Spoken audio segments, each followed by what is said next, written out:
জাতীয় নির্বাচনের রেশ কাটতে না কাটতেই বাংলাদেশের রাজনৈতিক অঙ্গনে বইতে শুরু করেছে নতুন আরেক হাওয়া। চিরাচরিত ক্ষমতার রাজনীতির বাইরে এবার আলোচনায় আসছে ছায়া মন্ত্রিসভা বা শ্যাডো ক্যাবিনেট।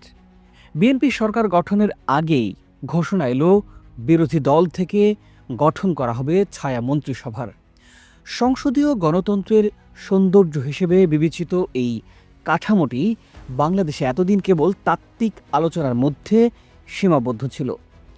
এবার সেটি বাস্তবায়নের পথে বাংলাদেশে। নতুন সংসদের শক্তিশালী বিরোধী দল বাংলাদেশ জামায়াত ইসলামী এবং জাতীয় নাগরিক পার্টি এনসিপি ঘোষণা দিয়েছে এক নতুন রাজনৈতিক মডেলের। কিন্তু কি এই ছায়া মন্ত্রিসভা? কেনই বা নতুন সরকার গঠনের আগে এমন ঘোষণা এলো? এটি এতটা গুরুত্বপূর্ণ কেন হয়ে উঠল? এই সব উত্তর জানবার চেষ্টা করব আজকের পর্বে। প্রিয় দর্শক, আসসালামু আলাইকুম। আমি শাহাদাত হোসেন আছি আপনাদের সাথে। আশা করি পুরো আয়োজনে সাথেই থাকবেন।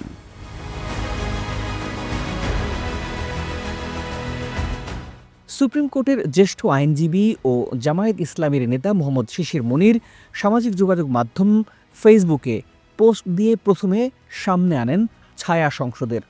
তিনি তার ফেসবুকে লিখেছেন ছায়া মন্ত্রী পরিষদ গঠন করা হবে।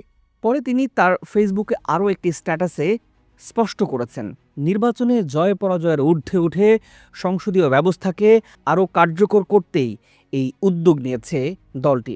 শিশির মনিরের পরপরই জাতীয় রাজনীতির আরেক তরুণ মুখ জাতীয় নাগরিক পার্টির মুখপাত্র আসিফ মাহমুদ সজীব ভূঁইয়াও জানান তাদের দলের প্রস্তুতির কথা। তিনি স্পষ্ট ভাষায় বলেছেন, স্বচ্ছতা ও জবাবদিহিতা নিশ্চিত করতে তারাও ওয়াচডগ হিসেবে কাজ করবেন। প্রিয় দর্শক, অনেকের মনে প্রশ্ন জাগতে পারে, ছায়া মন্ত্রিসভা আসলে কি? সহজ কথা, এটি হলো বিরোধী দলের জ্যেষ্ঠ নেতাদের নিয়ে গঠিত একটি বিকল্প কাঠামো যা ক্ষমতাসীন সরকারের সমান্তরালেই কাজ করে।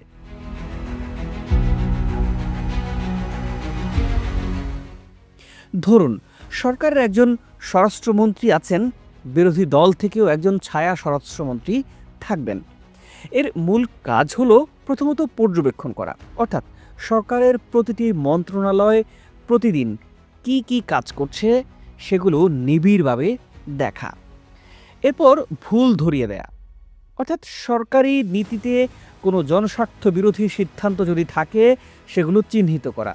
তৃতীয়ত বিকল্প প্রস্তাব, শুধু সমালোচনা করাই নয়, বরং ওই মন্ত্রণালয় কিভাবে আরও ভালো চলতে পারে তার জন্য বিকল্প নীতিমালা প্রস্তাব করা। ওয়েস্টমিনস্টার স্টাইল বা ব্রিটিশ সংসদীয় রীতিতে এটি একটি প্রতিষ্ঠিত প্রথা। যুক্তরাজ্য বা অস্ট্রেলিয়ার মতো দেশে ছায়া মন্ত্রিসভা নিয়মিত সরকারের বাজেট বিশ্লেষণ করে এবং সংসদে মন্ত্রীদের প্রশ্নবাণে জর্জরিত করে, জবাবদিহিতা নিশ্চিত করে। বাংলাদেশের নতুন সরকারে ছায়া সংসদের ভূমিকা ও কার্যপদ্ধতি আসলে কেমন হতে পারে চলুন একটু জেনে আসি। নতুন সরকারের কার্যকালে এই ছায়া সংসদ আসলে কিভাবে কাজ করবে? যদিও এই মন্ত্রিসভার কোনো নির্বাহী বা আইনি ক্ষমতা নেই, তবে এর নৈতিক প্রভাব কিন্তু অনেক বেশি। প্রথমত, স্বচ্ছতা ও জবাবদিহিতা নিশ্চিত করা। আসিফ মাহমুদ সজীব ভূঁইয়া যেমনটি বলেছেন, ছায়া মন্ত্রিসভা হবে একটি ওয়াচডগ।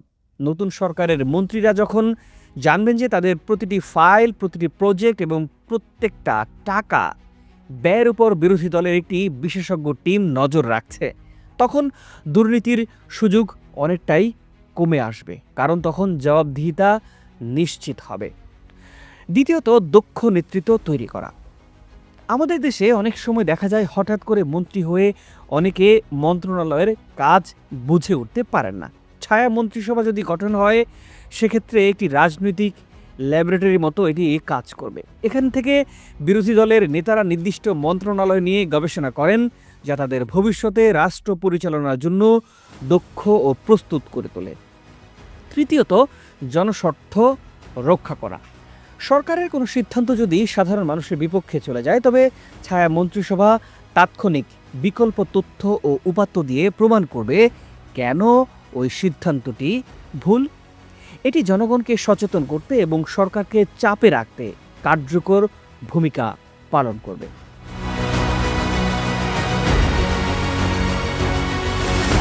বাংলাদেশে সংসদীয় গণতন্ত্র থাকলেও এতদিন ছায়া মন্ত্রিসভা গঠনের কোনো রেওয়াজ ছিল না। সাংবিধানিক বাধ্যবাধকতা না থাকলেও বিশেষজ্ঞরা মনে করেন এটি রাজনৈতিক সংস্কৃতি পরিবর্তনের একটি বড় সুযোগ।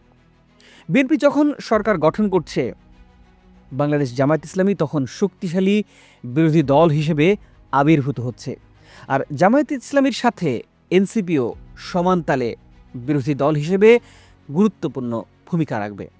আর এরই অংশ হিসেবে এই ছায়া ক্যাবিনেট গঠন করার উদ্যোগ নিয়েছে এই দল দুটি। অ্যাডভোকেট শিশির মনিরের মতে এটি সংসদীয় ব্যবস্থাকে কার্যকর করার একটি উন্নত প্রয়াস। এর মাধ্যমে প্রতিহিংসার রাজনীতির বদলে মেধার রাজনীতির চর্চা বাংলাদেশে শুরু হবে। রাজনৈতিক বিশ্লেষকরা বলছেন, যখন ক্ষমতায় থাকা দলগুলোর নীতি পর্যবেক্ষণ জটিল হয়ে ওঠে, তখন ছায়া মন্ত্রিসভার মতো কাঠামো গণতন্ত্রকে রক্ষা করার ঢাল হিসেবে কাজ করে। একটি শক্তিশালী বিরোধী দল ছাড়া গণতন্ত্র কখনো পূর্ণতা পায় না। বাংলাদেশ জামায়াত ইসলামী এবং জাতীয় নাগরিক পার্টির এই উদ্যোগ বাংলাদেশের রাজনীতিতে এক নতুন সুস্থ ধারার সূচনা করতে যাচ্ছে নিঃসন্দেহে বলাই যায়। সরকার এবং ছায়া সরকার উভয়ের লক্ষ্য যদি হয় জনকল্যাণ, তবেই প্রকৃত সুশাসন নিশ্চিত করা সম্ভব এই দেশে। নতুন সরকারের সামনে এই ছায়া মন্ত্রিসভা যেমন একটি চ্যালেঞ্জ হবে, তেমনি এটি সরকারকে সঠিক পথে রাখার একটি দর্পণও বটে। আমরা কি তবে এক নতুন জবাবদিহিতার যুগের অপেক্ষায় আছি? সময় এবং এই উদ্যোগের সাফল্যেই সেটি বলে দেবে। প্রিয় দর্শক, এই বিষয়টি নিয়ে আপনার মূল্যবান মতামত জানতে চাই আমরা। নিশ্চয়ই কমেন্ট করে আমাদের জানাবেন। আজ এ পর্যন্তই। ভালো থাকুন, সুস্থ থাকুন, চ্যানেলটি সাবস্ক্রাইব করে পাশে থাকুন। প্রতিবেদনটি ভালো লাগলে নিশ্চয়ই লাইক ও শেয়ার করতে পারেন।